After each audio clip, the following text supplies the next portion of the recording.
जय भीम साथियों।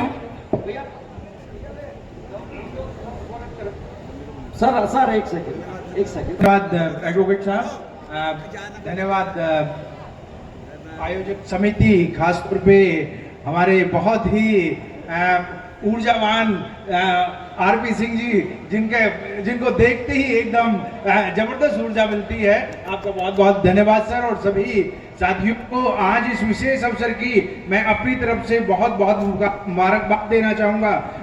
अब डॉक्टर भीमराव अंबेडकर का जो हम 33rd बर्थ एनिवर्सरी सेलिब्रेट कर रहे हैं, सभी साथियों को बहुत बहुत मुबारकबाद। साथियों, जैसा कि आप देख रहे हैं कि आज हमारी थीम जो है वो शिक्षा शक्ति पे है, और 2-3 मिनट पे मैं बस शिक्षा पे अपनी बात रखना चाहूंगा। ये बात सही है कि हमने अभी जो नाटक देखा था, हमारी जो गायिका थी प्रियंका जी और हमारी बच्ची जो अभी बात कर रही थी, सबने शिक्षा के बारे में बात की, लेकिन परिस्थितियां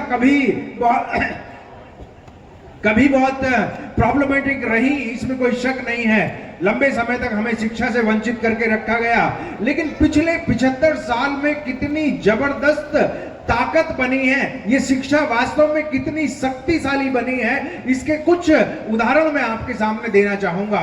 साथियों, आपको जान के ताज्जुब होगा कि इस समय पे देश के अंदर लगभग 1 करोड़ शिक्षक, 97 to 98 लाख शिक्षक जो हैं 12वीं क्लास तक पढ़ा रहे हैं। लगभग 1 करोड़ हम मान सकते हैं कि 1 करोड़ शिक्षक भारत में बच्चों को पढ़ा रहे हैं, और इन 1 करोड़ में से 25 lakh schedule caste, schedule tribes के शिक्षक हैं। ये बहुत बड़ी संख्या है। ये इतनी बड़ी संख्या है कि हम लोग कह रहे थे कि हमको पढ़ने नहीं दिया जा रहा है, हमको पढ़ने नहीं दिया जा रहा है। मानवर काशीराम साहब हमको कहते हैं कि भाई वो जमाना निकल गया जब हमको पढ़ने नहीं दिया जा रहा था।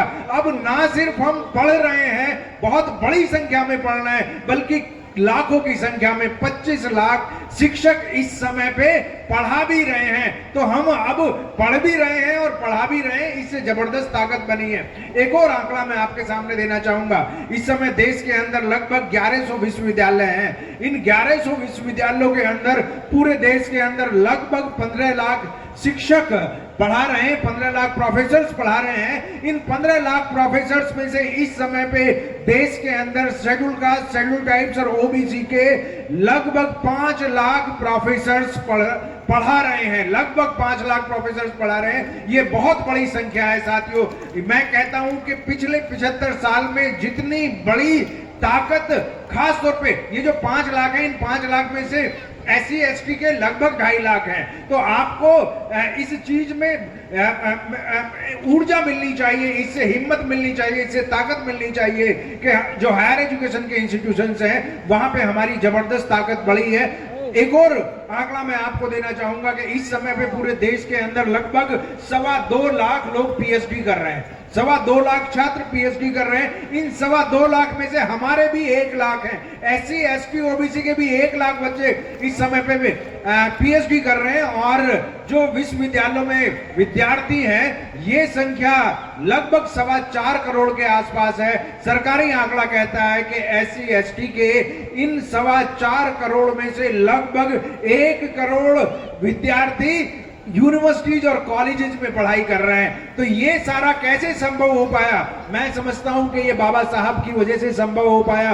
बाबा साहब ने जो एक स्कॉलरशिप लिया था, आप जानते हैं बाबा साहब ने कौन सा स्कॉलरशिप लिया था? बाबा साहब ने सयाजी राव गायकवाड़ का एक स्कॉलरशिप लिया था, और उस एक स्कॉलरशिप के सामने, उस एक स्कॉलरशिप के सहारे वो कोलंबिया यूनिवर्सिटी जाते हैं, लंदन स्कूल ऑफ इकोनॉमिक्स जाते हैं, इकोनॉमिक्स एंड पॉलिटिकल साइंस जाते हैं, ग्रेस इंक जाते हैं, और दुनिया की जो सबसे बेहतरीन डिग्रियां हैं उनको लेके आते हैं, और फिर पूरे देश के अंदर इस तरह के संविधान को बना के, इस तरह के आंदोलन को आगे बढ़ा के, इस तरह के हमारे सामाजिक परिवर्तन के आंदोलन को आगे बढ़ा के देश के अंदर जबरदस्त क्रांति लाते हैं। और उस क्रांति का ही परिणाम है कि इतनी बड़ी संख्या में आज हम लोग, चाहे वो यूनिवर्सिटीज के अंदर हैं, चाहे वो ऑफिस के अंदर हैं, और जो ये बहुत खूबसूरत कारवा पूरे देश के अंदर चल रहा है। कल परसों, या मैं कहूंगा पूरे अप्रैल के अंदर कोई ना कोई कार्यक्रम देश के हर गांव के अंदर, देश के हर शहर के अंदर, देश के हर राज्य के अंदर, हर सरकारी ऑफिस के अंदर, हर कॉलेज के अंदर, स्कूल के अंदर बाबा साहब को याद किया जा रहा है। तो ये सारा का सारा करामात, ये सारी की सारी जो एक अजूबा हुआ है, ये सिर्फ शिक्षा की वजह से हुआ है। इसलिए साथियों, हमें बस एक चीज का ध्यान रखना है कि शिक्षा इस समय पे अब सबको मिल रही है, शिक्षा अब सबको मिल रही है, लेकिन हमें गुणात्मक शिक्षा पे ध्यान देना है, हमें क्वालिटी एजुकेशन पे ध्यान देना है। अपने बच्चों के लिए जो बेस्ट एजुकेशन अवेलेबल है, चाहे वो शहर में है या शहर के बाहर है या राष्ट्रीय राजधानी में है या देश के बाहर है, हमें अपने बच्चों के लिए सर्वोत्तम शिक्षा का इंतजाम करना चाहिए। अगर बच्चों की हम सर्वोत्तम शिक्षा का इंतजाम करेंगे तो दुनिया की कोई ताकत जो है भारत को प्रबुद्ध राष्ट्र बनने से नहीं रोक सकती है। दुनिया की कोई ताकत आपको इस देश के अंदर मानवीय व्यवस्था, उस बौद्धिक व्यवस्था, उस नैतिक व्यवस्था, उस लोकतांत्रिक व्यवस्था को रोकने से, उस व्यवस्था को रोक नहीं सकती है आने से। ये हमारी सबकी नैतिक जिम्मेदारी बन जाती है। तथागत बुद्ध जिस बात को कहते हैं कि भाई मुझे समझ में आ गया है, अगर मुझे समझ में आ गया है तो फिर मैं दूसरों को समझाऊं।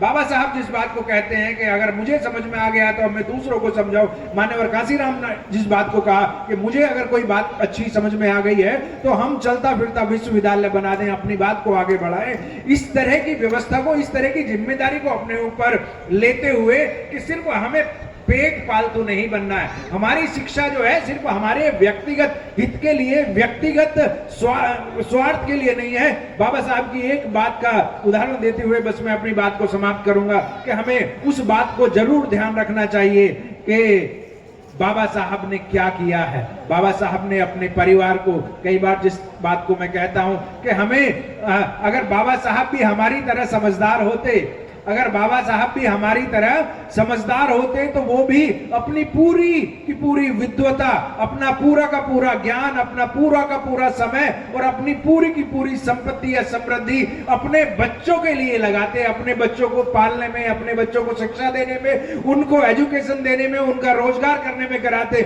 लेकिन बाबा साहब तो हमारी तरह समझदार नहीं थे। उन्होंने कहा कि भाई मेरे 4 बच्चे नहीं बल्कि मेरे 6 करोड़ बच्चे हैं, उनके लिए मैं काम करूंगा। मैं कहता हूं कि हमें अपना सब कुछ निछावर करने की जरूरत नहीं है, अपना सारा कुछ समाज को देने की जरूरत नहीं है, लेकिन अपनी जो समय है, हमारी जो समझ है या थोड़ा बहुत हमारे पास संसाधन है, उसका 2, 4, 5, 6% बाबा साहब कहते हैं कि 5% हमें समाज के साथ शेयर करना चाहिए। We must pay back to the society. If we pay back to the society then society become strong. और सोसाइटी जब तक स्ट्रांग नहीं बनेगी तब तक व्यक्तिगत रूप से भी हमें सम्मान नहीं मिल पाएगा।